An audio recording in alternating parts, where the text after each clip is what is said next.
guys, gals, and NB pals. I'm your host, Comrade Siren. This is the introductory episode of Proletarian Entertainment and Action, where monthly we discuss 3 topics I feel are connected. And every month, I am joined by various members of the P4P fam. This month's topics are suburbs, loneliness, and incels. We'll be joined by Comrade Zvi and Comrade Aaron, which is also known as Reverend Aaron. Like I said, this is the first episode. I'm your host, Comrade Siren, and we'll be right back.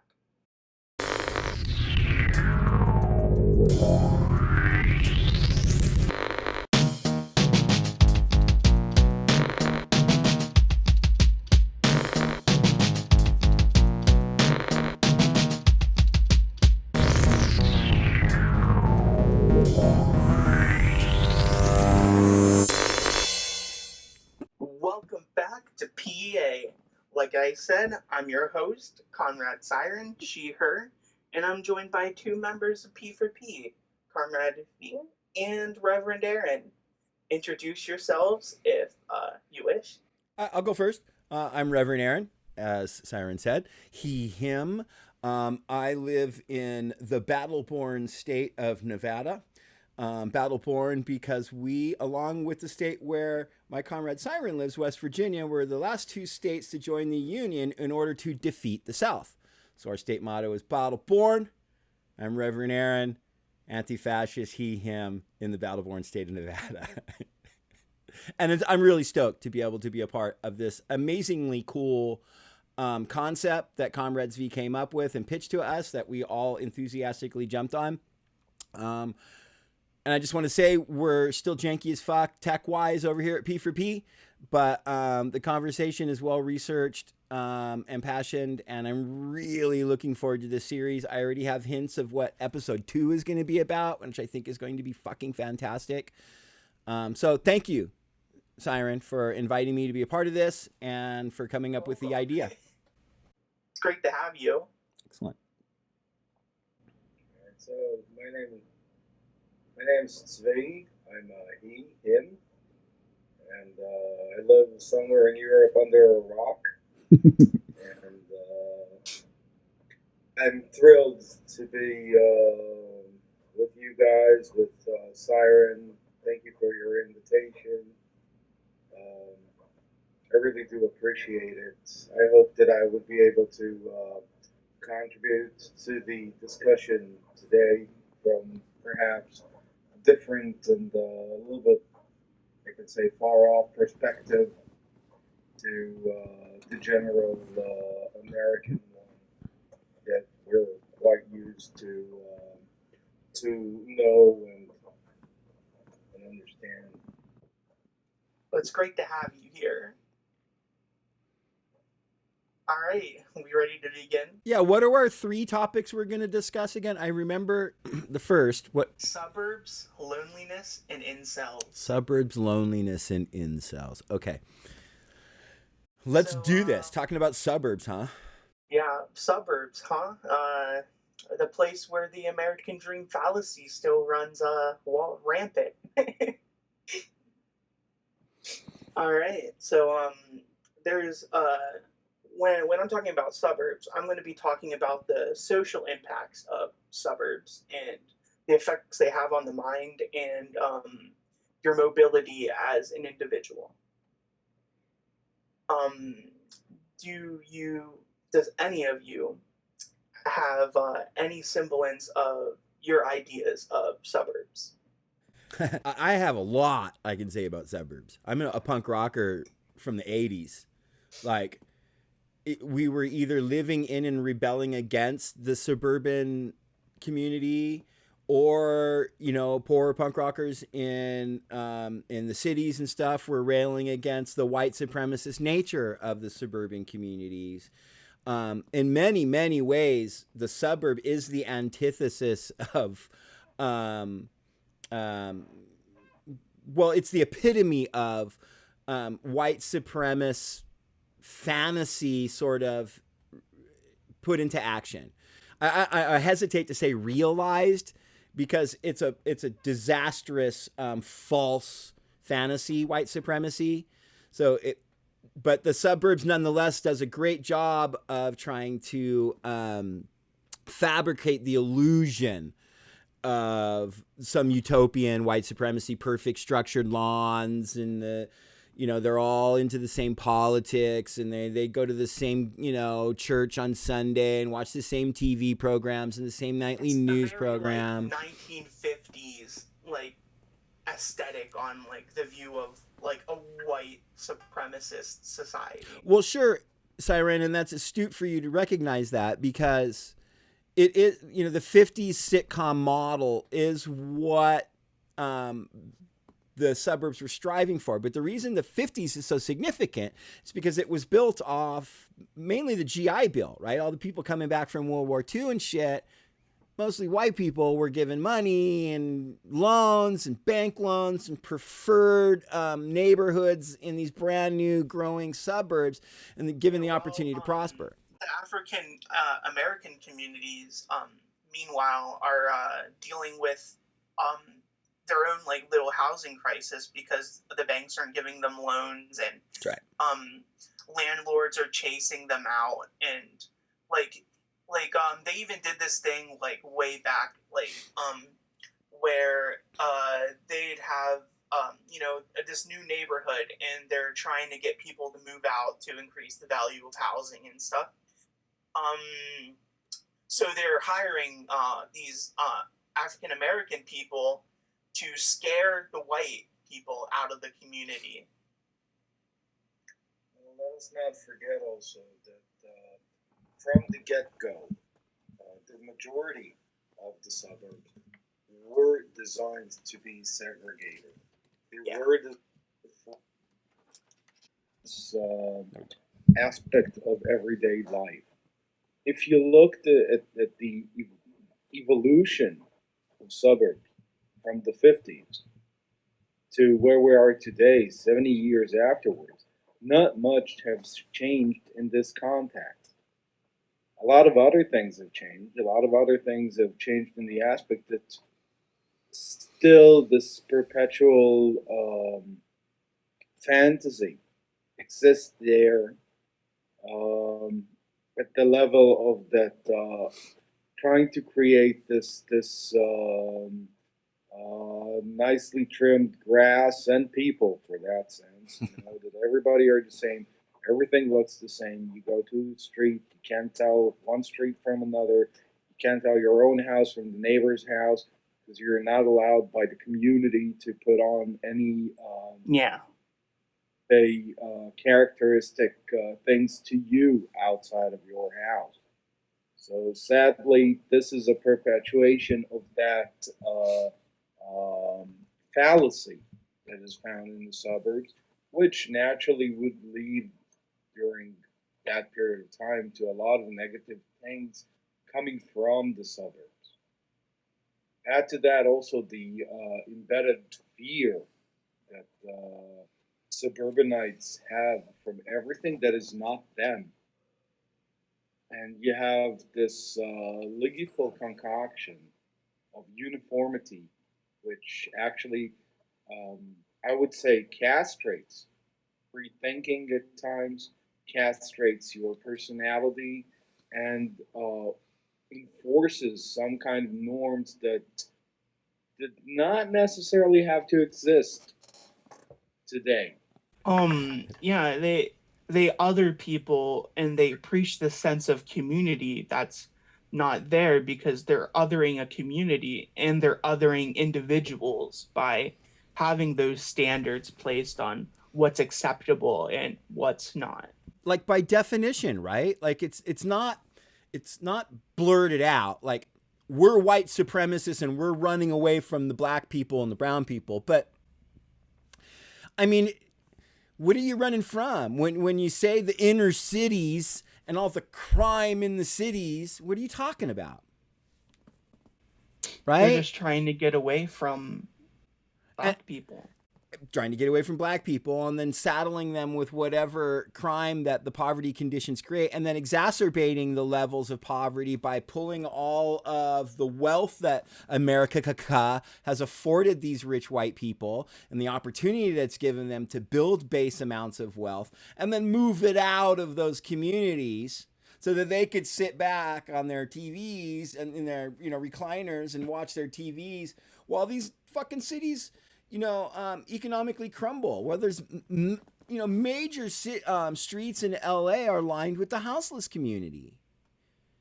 And they sit back in these suburbs and go, these Democrats and their policies, or the Republicans and their policies. And, it's just, I'm so aghast by what I'm seeing for 3.5 seconds on the nightly news about, the conditions that I contribute by, one, passively fucking separating myself from it and looking down from afar, from atop your fucking mountain, and feigning some sort of, compassion for what you completely separated yourself from. The suburbs is a big, giant fucking dick ship to space, dude.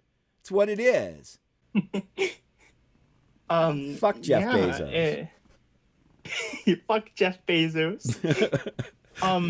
And not to forget to mention, like, there's no like local stores barely, and like everything's like relative to like strip malls and like these chain corporations who are there for like 5 years, then like disappear, and they leave these empty buildings, and like it's just inherently just awful.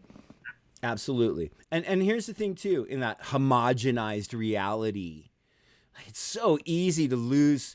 Like, if you closed your eyes and like in Mission Viejo, California, and then opened your eyes and you were in, like, I don't know, Murrieta, in a brand new community, you wouldn't know that you were in a different community. Like, it's exactly the same. Then you go out to the street corner and it's the same stores and the same billboards and, all this stuff. And in the midst of all that homogenized fake reality, you're not to stray from it. Like, and to me, the most interesting thing in the human condition is that when we stray from the norm, when we find a new path, we take the less traveled road, or whatever the cliche may be, but that's what makes life exciting. That's how we carve out our individuality. I believe that those sparks of individuality is what push humanity forward in our intellectual and ideological sort of transformation and evolution. And you're not allowed to embrace any of that up in the suburbs. Like, again, there's not a rule, when you come into your local suburb of, whatever major city it is, that says, hey, these are the rules you have to follow to stay in line with our fantasy, but step out of it regardless of the disclaimer. I mean, and it's kind of a long-winded fucking way of saying how fucking lonely it must truly be. Yeah. Like in the suburbs, like, there people, like, especially kids. I'm going to go a lot into like the youth growing up in these parts in the suburbs. Like, they have a lack of like their own social competence. Like, they don't get to experience many environment changes. They're stuck in this homogenized structure of the same old. You don't get any other cultures except for what you got there, and that's barely any culture at all.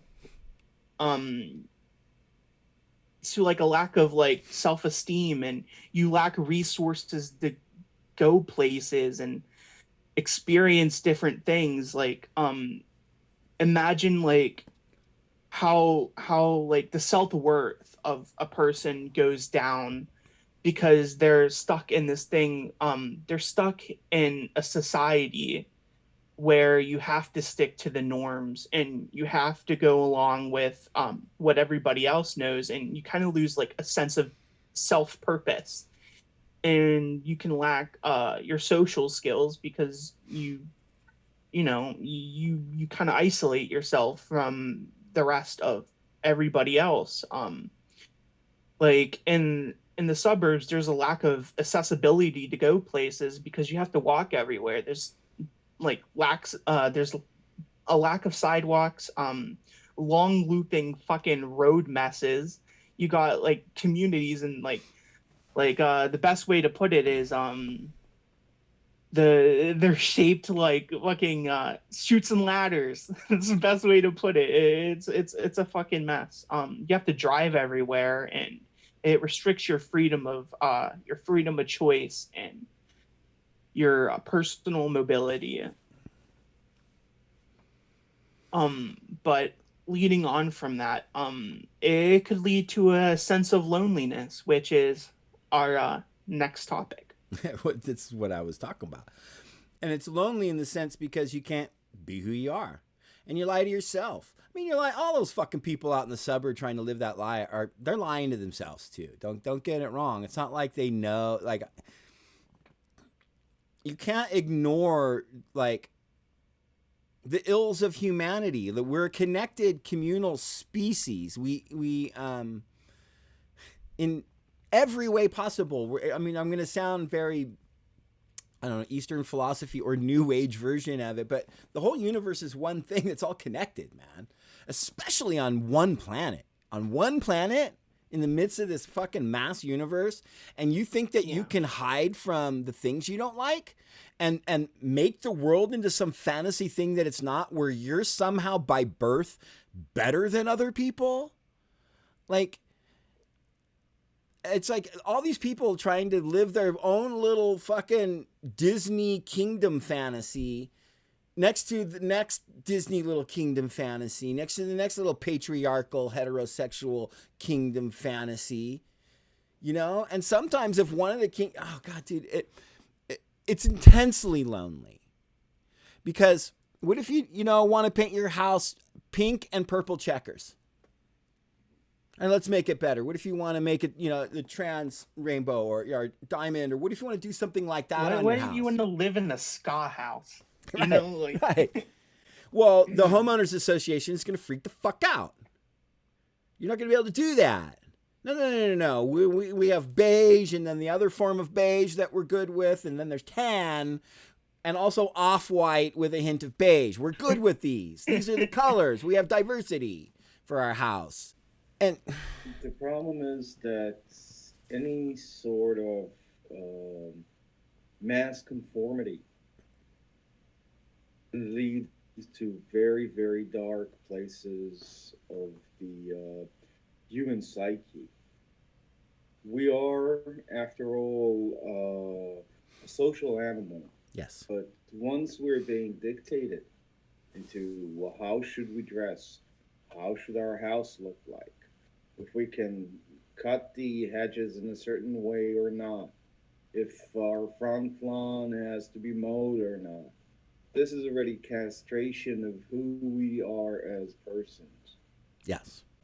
Look at it from an anthropological aspect of things. Society thrives when individuals are allowed to express their individuality, not vice versa. And the minute that you create a fake, plasticky world, as the suburbs are, people who would normally feel comfortable with their own skin, for example, tend to fall back into loneliness. And the idea of loneliness, that there is a big, big difference between... There's a difference between being lonely and being alone. Precisely so. Precisely so. And this conformity creates loneliness and not the sense of being alone. And can I say real quick too, like jumping off what you're saying, Zvi, that like that expression of your individuality and that in touch with yourself, while it's more fulfilling, also seeing another person understand that unique thing to you and getting it and respecting it, like those are the moments, fam. Like that's when you know that you have a real connection with someone, And regardless of what anyone may think of you, they're cool with that unique aspect of you. Now you have a real human connection and a bond. Deciding on which shade of beige you agree on, it's like American Psycho, them fighting, being so mad because the guy's business card was a shade different than the others. And so he wants to chop his fucking head off.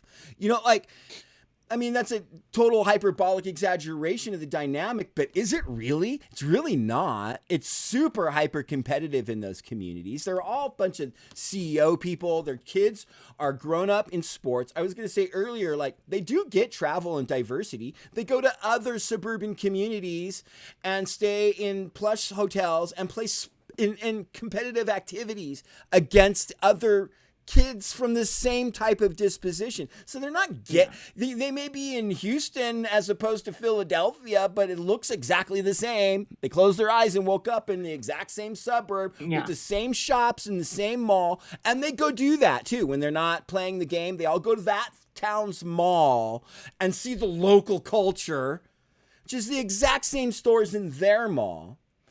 And at no point, they're into sports. No, they do sports. They're not connecting on that. There's none of that. Here's a unique thing that's unique to me, and you get it. Wow. There's a real bond. Tell me something about you that's unique to you now. Now I'm interested in hearing about what's unique to you, but makes you appreciate that thing that's unique to me. And you can't buy that. You can't move somewhere to get that. You can't, you have to be honest with yourself, be real with your own shortcomings and your own positives and your own strengths, and be willing to share it openly and honestly. And then less loneliness. There'll always be loneliness. I think that comes with this instinctive drive to be with each other. If there wasn't that feeling of loneliness, we wouldn't be so drawn to. It's inherently an individual experience, even though multiple people experience. Your loneliness is adapt to you and your experiences. Which, speaking of, I want to move on from the suburbs to loneliness. You when you feel this overwhelming sense of loneliness, it can put a damper on your personal experience outward to the world. So say if you're feeling lonely and you despise people for all these different things, or you notice you feel like the odd one out,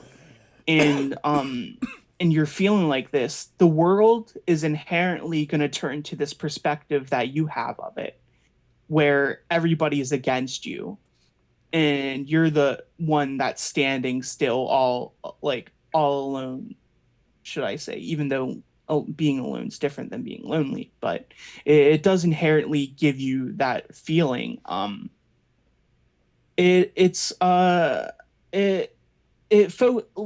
Loneliness, it focuses on your social needs. So when you're not meeting your social needs, everything gets all out of whack, because we've said multiple times, humans are social animals. We're social creatures. We like to be around each other, even if we're introverts or extroverts. No matter what that entails, we all need that human connection. We all strive for it. So I can just add, from an evolutionary point of view, we are social animals, which means that we are dependent on one another. What the suburban environment creates is that you are being isolated artificially from your otherwise community that would have supported you, that would have prevented you from feeling that loneliness that later on may lead into some erratic or radical behavior and pathological behavioral patterns as well. this is something. So can I say something that the planners of the suburbs never thought of? No. They never had to deal with it. We're like, this is the American dream. Everybody dreams on his own. No, we dream as a unit. Our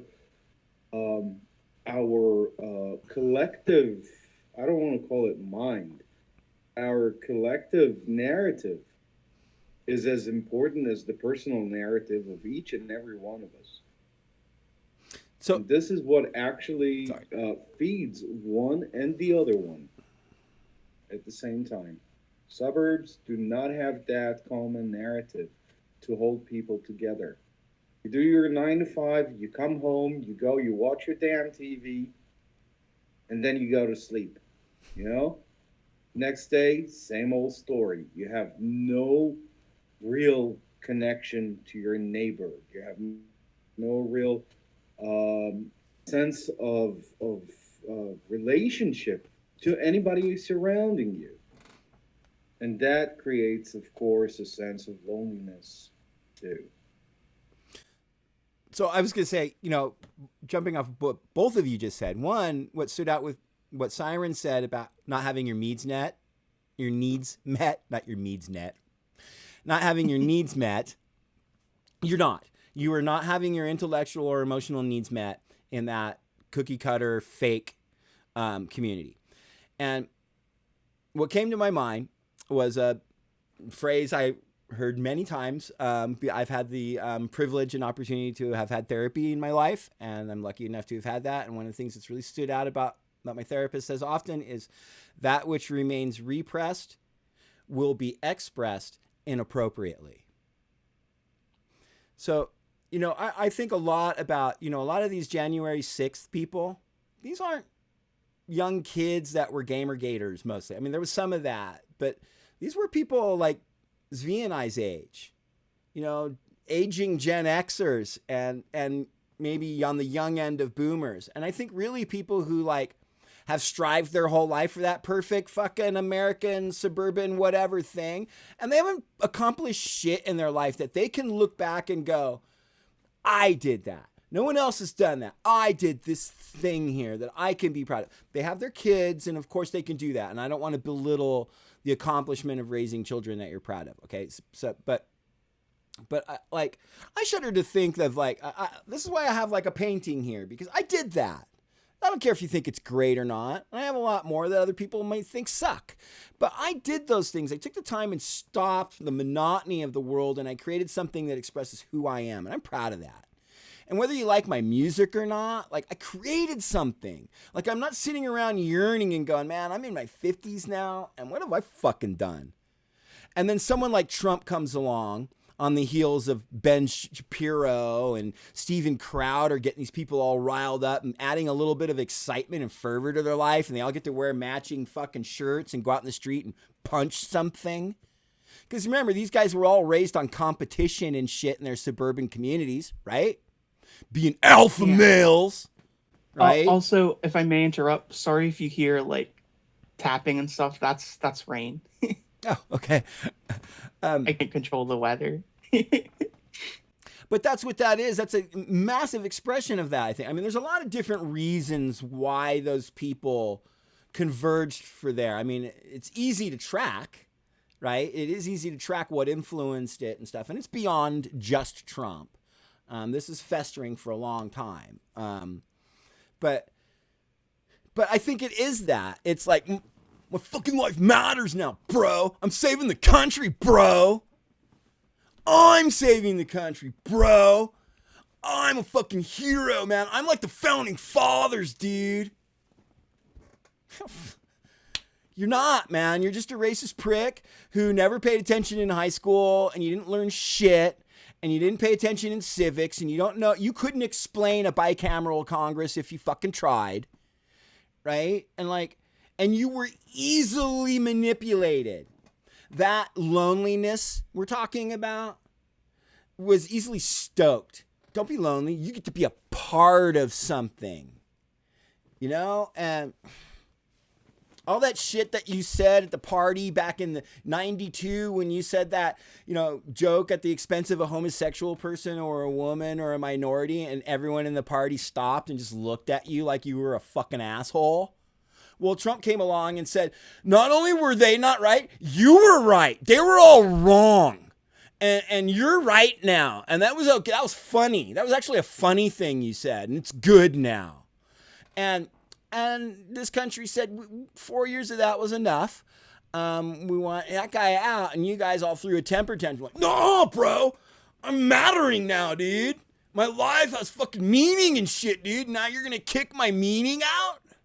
I mean, I kind of went way off, but like not being in touch with yourself, not practicing proper introspection. Okay, not having a real connection with other human beings. What remains repressed will be expressed inappropriately. These guys don't even know that that's what they're doing. Their fucking truck, dude, it didn't fulfill them. Even when they hung balls on the back of it or put a big fucking Punisher sticker on it, it still didn't fulfill them. And it didn't make them tougher. It didn't make them more heterosexual. It didn't make them alpha as fuck. To drive a fucking big truck, dude. What are you driving, bro? Like, gives a shit, man. Like, do you need that big giant diesel fucking King Cag truck? Like, you have one toolbox that you carry to the construction site every day, dude. You don't even haul anything in that fucking truck. Okay, you got a jet ski. You and your family go ride jet skis on the weekend. How fulfilling is that? I think it's not. I think it's not fulfilling at all. And then they strive for other things like identifying with a team. In America, that is fucking ridiculous. Like in Europe, it's like a tribalism in a way. Well, let me say this real quick, and then like sports team, and it's like a tribe. In Europe, like especially with real European football, I have a little more respect for the feverish supportive teams. That really does represent your community, and a lot of times the team is literally funded by the community. Like, so I kind of get that, but we don't have anything even approaching that in America. It's one company, one corporation started all these little like franchises and then said, okay, we'll call that one San Francisco. And then we'll call that one Chicago. And we'll interchange all the players all the time. And none of them will actually be from any of these places. But we'll make sure that you only buy only San Francisco shit if you're from there. Or only Chicago shit if you're from there. And you'll care and get upset. And the weird... Again, what remains repressed will be expressed inappropriately. When their team wins, they destroy their city. And I just think that is because it's not fulfilling. This thing you've been striving for all season, this big win, like, who gives a shit? The people on the team do because they just made a lot more money. And they'll get endorsements and shit now. But you at home, what do you get from that? What? The pride to say somebody else won something? That's not fulfilling, fam. And look, this like hyper level thing has only been around since the 50s. This really is a one generation experience for the most part. It expands beyond more than one generation, but really, this is a one lifetime experience we're seeing, I think. And you throw in the mix, that they can all say whatever they want as loudly as they want on the internet now and have the money to buy all the shit to say it and promote. No, it's okay. No, I am happy with my truck, bro. I fucking drove the fuck out of it this weekend, dude. We went jet skiing, bro. My fucking team won, so fuck you saying that I'm fucking lonely. You fucking beta motherfucker. Okay. Sound really stoked, homie. And look, and I may sound like I'm exaggerating, but look at these full-on Trump meathead dude. They're like that all the time, dude. They're fucking, oh yeah, Antifa motherfucker, come to my house, bro. Come to Lansing. Yeah, come to Lansing, motherfucker. See what happens, dude. Come to Huntington Beach, motherfucker. We'll show you Antifas. Like, chill, bro. Maybe paint. Like maybe write a song or something, dude. and maybe detach who you are as a person from your truck and from your house and from your lawn, and carve something out that's uniquely you. And here's the last thing, and I'll end on this tirade. Even that temper tantrum expression on January 6th, it's just another manifestation. It's not real. It's not an expression of anything they actually feel. They didn't come out and go, my suburban existence sucks, bro. Like, I've been sucking corporate dick my whole fucking life, dude, and I'm lonely, bro. You know, they're not going to come out and say that. They're going to go, freedom, I saved America. Well, you're going to go home and be even more fucking unfulfilled and more fucking dangerous and need the next level. It does relate to like what you said, like what you hold inside is expressed outside, like violently or negatively. Right. That which remains repressed will be expressed inappropriately. That applies to like, I've heard that for over a decade. And it just, because it applies to it's astounding how many aspects of our each individual lives that we should be reminded of that thing. Like, that doesn't mean you just be an unfiltered blabbermouth either. You know, here's another reason why you need friends that accept you for who you are and that you can trust, so that you can express that really uncomfortable, difficult thing that where you're vulnerable and, you know.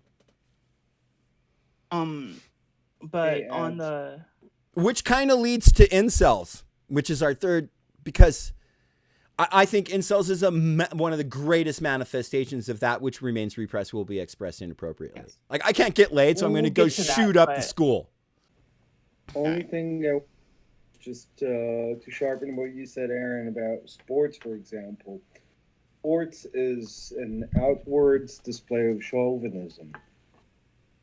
It's like, my sports team, we are always the good ones. Even if we lose, we always have somebody else to blame. Yeah. We are the best. This is pure cynical chauvinism. That's absolutely one thing that has to be addressed, I think, when it comes to that. And I had in mind was that this form of conformity, of course, as Aaron said so beautifully, represses everything. It's to hit aggression at the least expected moments of the people who do not live in the same household as that aggressive person does. That could be on the street in the form of a road rage. That could be at home against his spouse, against his children, against the dog. Anything else that may be the target second. Loneliness, because instead of us trying to go together and go like, you know what, I had a crappy day. No, everything is hunky-dory. It's perfect the way it is. We're living the dream. Fuck that. It's a dream. Wake up into reality.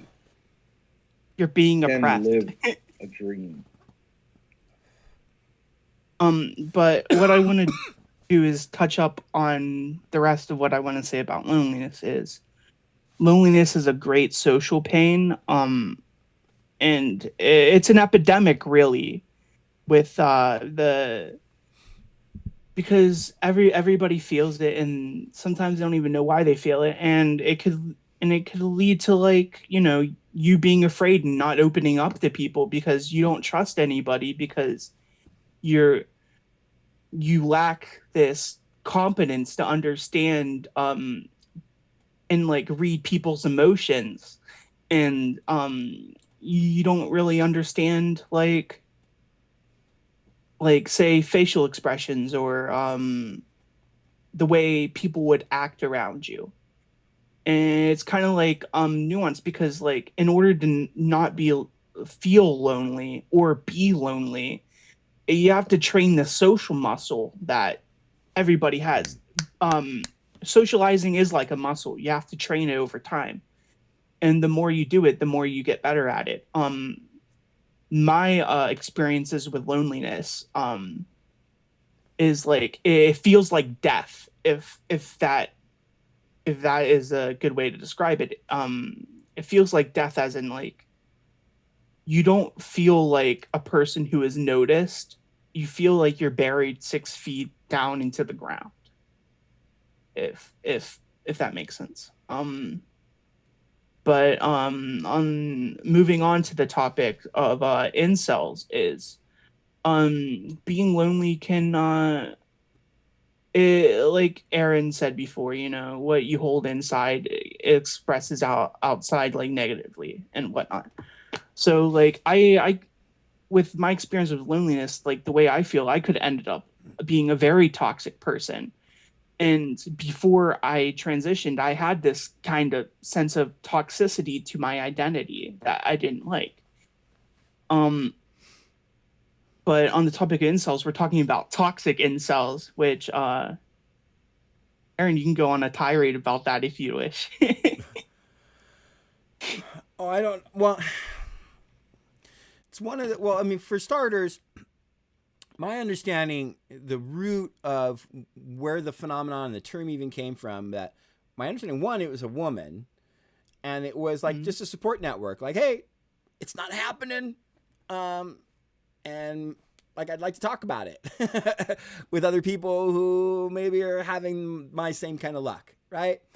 And which is an amazing thing. That's a support network that's honest and open, right? But of course, it somehow gets hijacked by these people who don't want to like learn that you're not gonna have these type of intimate relationships you seek unless you really one, look, let's be real, if you got a shit ton of money, you're gonna attract someone to you. Doesn't mean you're gonna have any type of connection or fulfillment with them, but if you're not wealthy and you're not in touch with yourself and you're not like comfortable in your own skin and have a true self-confidence, which is not alpha, bro. That's not self-confidence, dude. That's bullshit.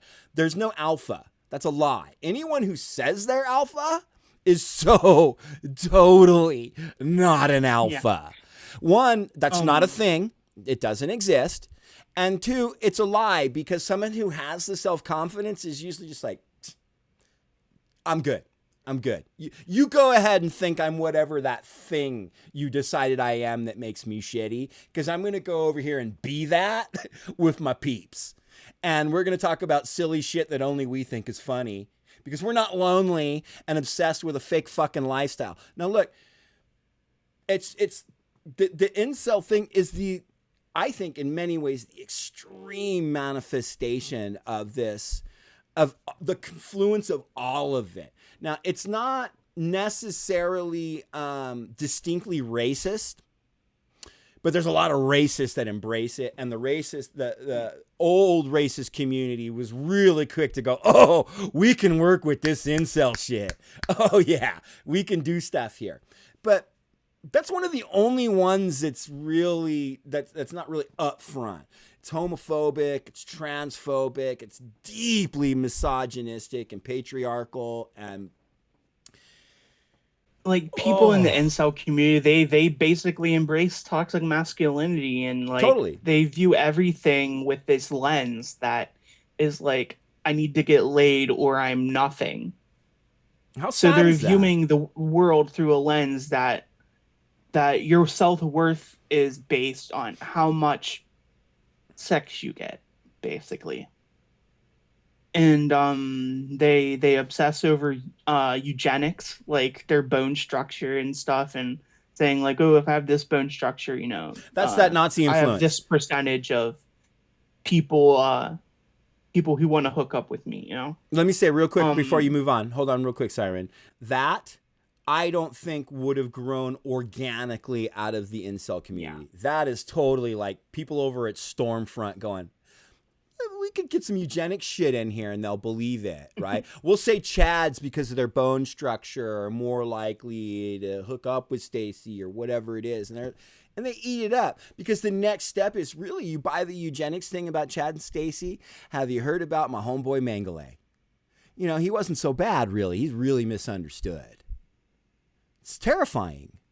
And again, I really want to emphasize that because look how susceptible it is. And we talk often in our circle about the 3 to 6 month pipeline. You could be completely apolitical and catch the right video and then be down the algorithm fucking pipeline in 3 to 6 months. You're a full on fucking Holocaust denying QAnon. And you think you're saving the world. And the thing, I think the greatest thing that we have, fam, to combat that is that true self-confidence, that real introspection, the strength that it takes to be honest with yourself, and then the fam that you're able to grow, the real fam that you're able to grow with people who practice this same type of like-minded thing. Because then you can say, you can have the confidence to go, hey, I just saw this video. And I don't know. It kind of made sense to me. What do you think, fam? They could be like, yo, no, I love you, fam. But no. Here's why and here's why. We're like, look at Twitter. Look at your average Facebook conversation. No one can admit they're wrong publicly. That's a huge problem I see from fucking straight up from leftists too. Not just liberals, okay?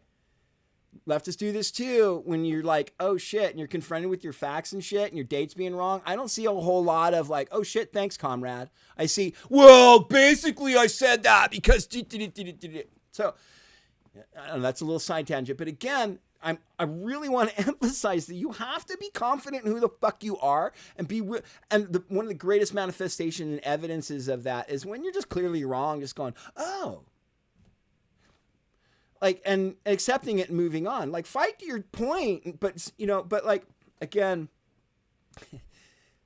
when you end up in a community where you're fully embracing eugenics versions of fucking toxic masculinity, you have none of those types of relationships. You are very, very isolated, you know, and not to forget to mention, like, rejection and isolation can fuel these ideas of hate and rage within the resentment these people.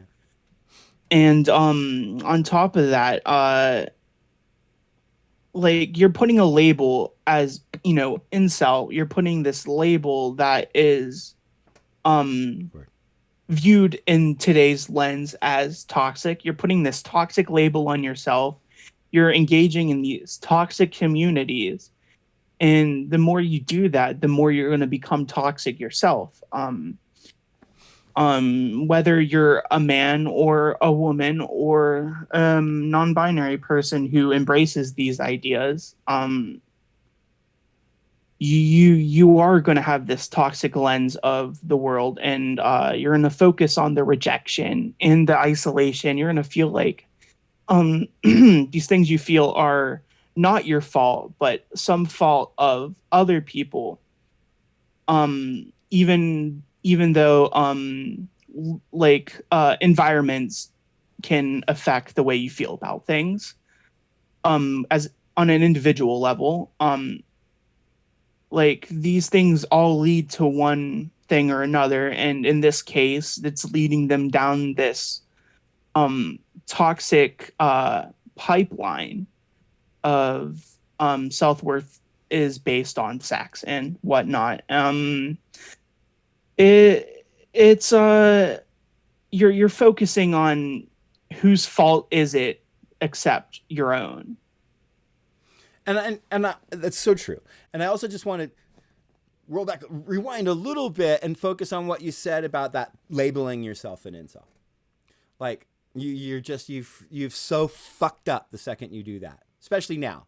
No diss to who I briefly mentioned, and I may even be wrong about this history, but if I'm right, no diss to the woman who originally came up with this concept and labeling herself that, because that was a thing of saying, hey, here's this thing that I'm really kind of vulnerable in expressing, and, you know, I'm in a minority, and there's ridicule that comes with this, but hey, okay, so I don't want to diss that, but what it's become now in the community is now, once you embrace that label, like now you have to stand up for it. Now you have to justify it. Now you have to, and that's the political polarization we see in the country is so much about that.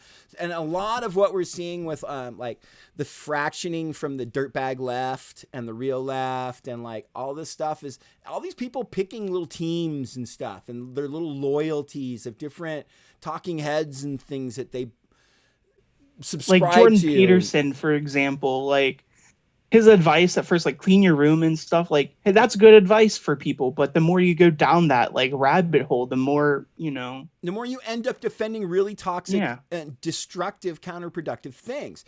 And it gets to the point where we see it's rampant with, especially with manifested in QAnon, is this total willingness to just, it doesn't matter what reality is or whatever. No, the thing that I chose to believe in is right.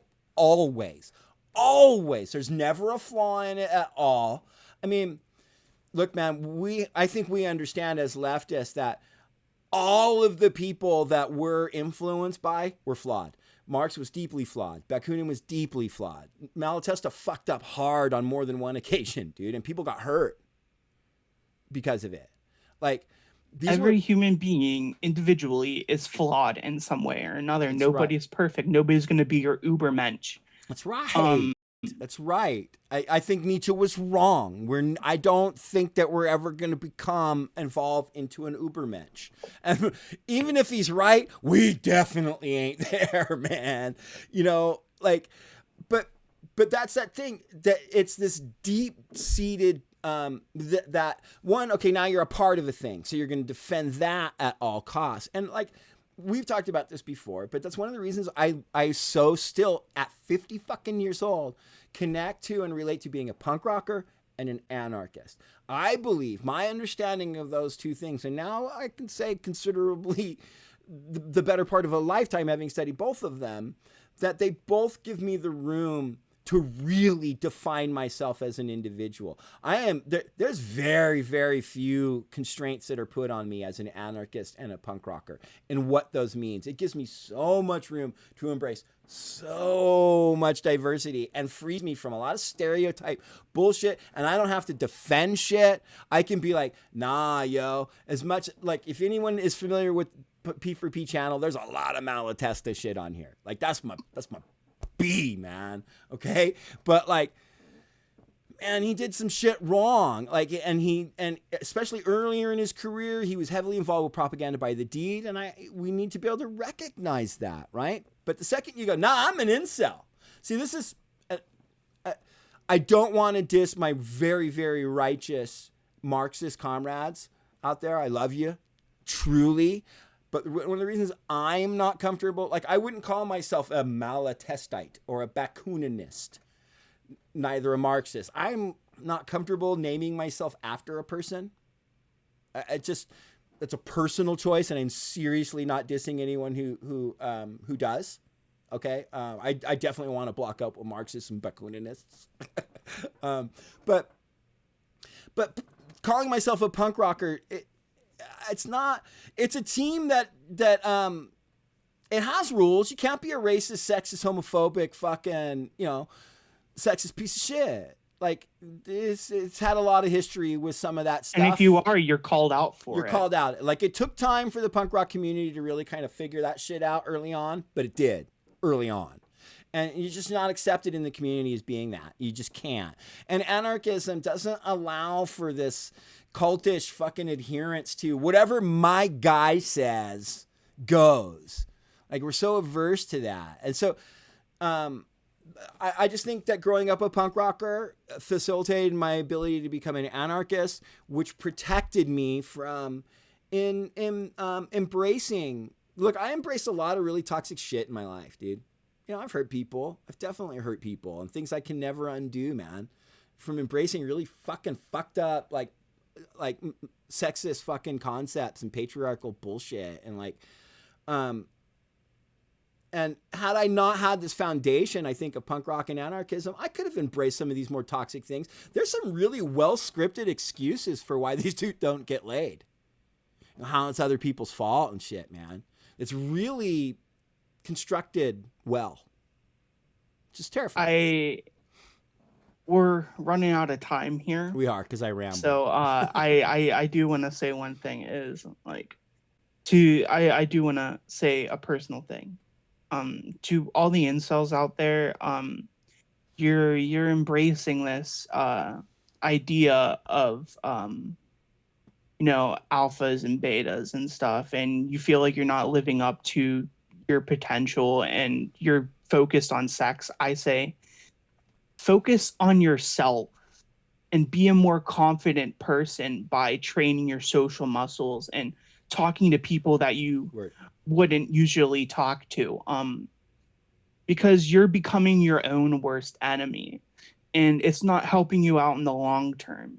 You might feel like you have a home with these groups, but in reality, they don't care about you. And in actuality, they're harming you. And the second you get laid, you can't be their friend and be in their group anymore, right? Like, maybe that's a stretch of a guess, but I have to assume that if you met someone and fell in love and had regular sexual relationships with, that your incel community ain't going to be like wanting to hear about like how good a time you had with your spouse this weekend, you know? Like you're out. Like, so it's not real friendship. It's not real camaraderie. It's not, sorry, go ahead. Siren. Yeah. So, if you're feeling like, this lonely sensation, like you're never going to have, these personal relationships and you're feeling depressed and stuff, talk to a therapist if you have the money for it, or talk to a really close friend that's not a bigot. Like, talk out your problems instead of, internalizing them. And realize that it's not their fault. It's yours. And many people don't like to hear that. Like, it's sad, but like at the same time, it's true. So please get some help. That's all I have to say. Yeah, I mean, easier said than done, though, comrade. That's the thing that's really scary. Yeah, it's hard, but try Googling it. Look, you have to really embrace like. Well, here's the thing too. Let me say this: like, it's not like you can go Google how to get a proper, reliable, trustworthy source for support and help if you're deep in this incel community. Chances are you're going to end up down another fucking disgusting fucking rabbit hole that takes you right back to justifying being a fucking incel and praising people who bomb shit and shoot up places. Like, it's not, I did a video, I don't know, a few years ago about when Dinesh D'Souza had first done his thing about how Hitler was a fucking leftist and shit. It's nonsense. And the Democrats were the original KKK, leaving out the transition after the signing of the Civil Rights Bill. Anyway, when that was really hyped up and kind of heated, I did this video about the definitions of fascism, and I wanted to go by way of Google search.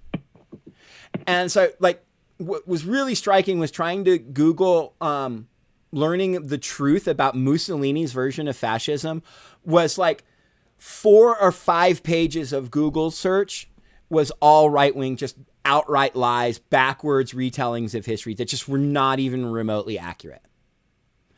And that was really eye-opening for me. And I don't know if it's like, I've never tried to Google, I'm an incel and realize I'm being a toxic misogynist prick. Like, I don't know that where that's going to take you. And I Google is, well, you should be DuckDuckGoing anyway. Just saying. They don't track you. And,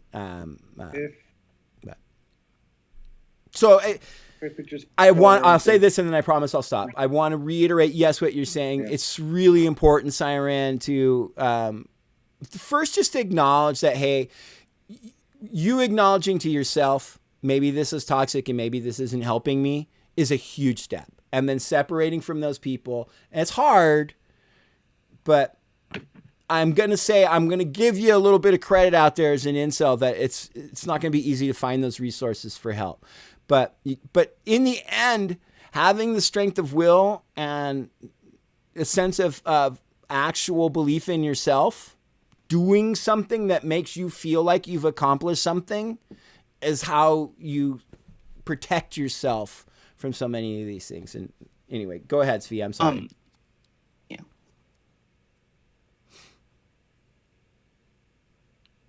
Well, what I wanted to say was just, as a sense of summary. If you look at fascism and incel, they're very, very similar, especially the toxic type of fascism that leads to Nazism, for example, or any other supreme sense of false supreme sense of importance. Meaning, they're aiming for the lowest common demeanor of humanity. You can be a Nazi because you're white. Fuck it, that's the color of your skin. This is not who you are. Relayed. This does not define you. So much more than that. This is, again, the lowest common demeanor that anybody could have in society. Nobody fucks 24/7. They would die if they did so. So at that moment, is he in or is he out of the incel community? And what happens once he get laid like every other day? So every other day he'll be in and out? That sounds a little bit like sex on itself, Again, try to think beyond that. Try to see the person you are, the amount of times you've been, I don't know what. Not if you like to eat nachos or tacos. It takes more Who than you being a are. nice Be true person. to yourself.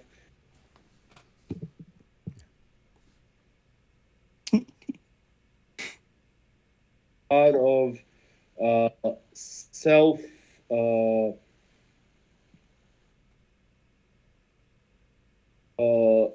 self balance and checks. You have to constantly by yourself. Wholesome person in order to understand that those things that may bother you now may just be water under the bridge. Let's give it a longer period of time.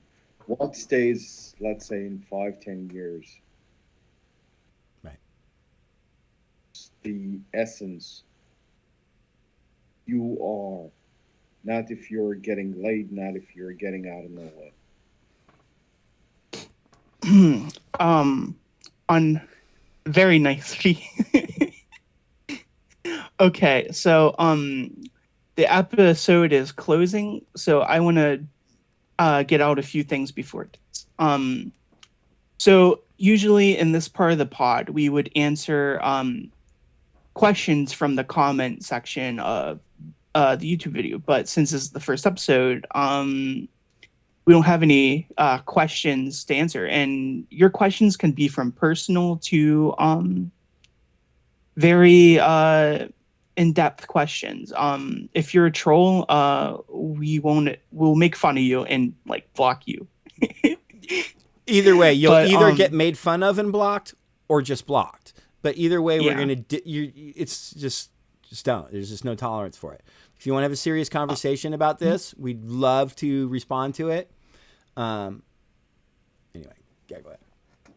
And I want to thank a few YouTube channels for making good videos on these topics.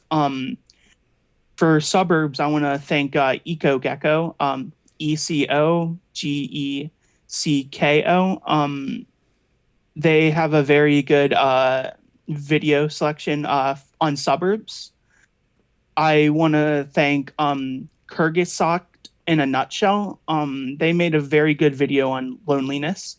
And ContraPoints has a very good video on incels. So if you have the time and want to dive more in depth into some of these topics, check out the videos Like there, Aaron can link them in the comment section if he wishes, or not in the comment section, but in the description. But on the other hand, this has been a good first episode. Yeah, thank you for having thanks me on. Thanks for having you guys. Do you have any closing statements?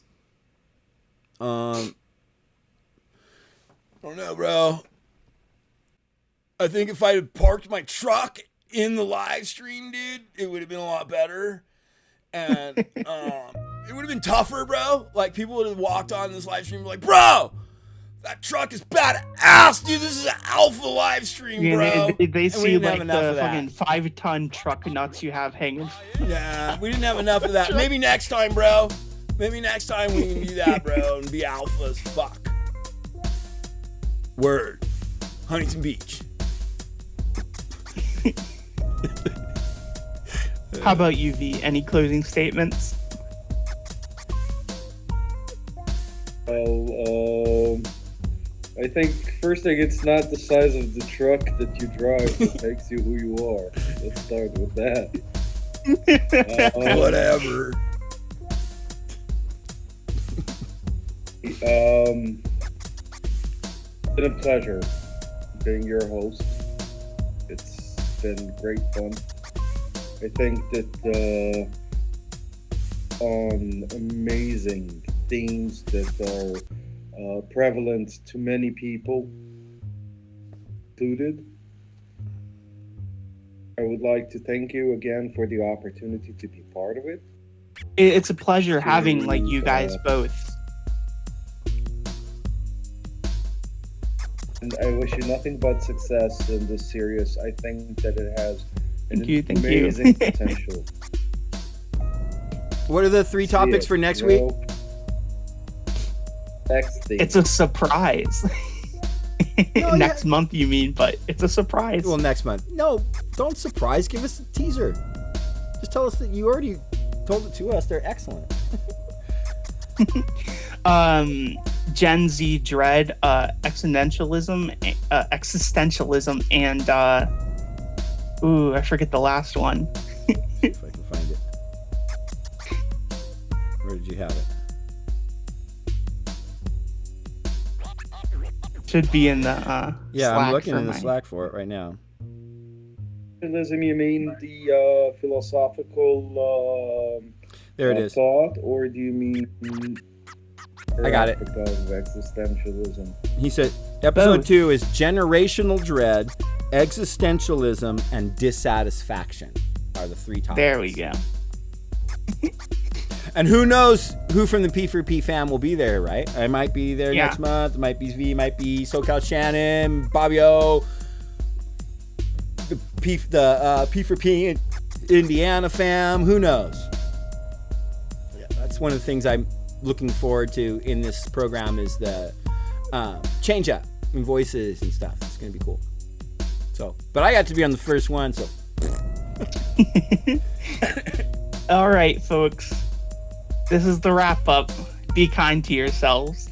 So that has been it for the first episode, the first introductory episode of Proletarian Entertainment and Action. I've been your host, Comrade Siren. This has been a pleasure, and we'll see you next month.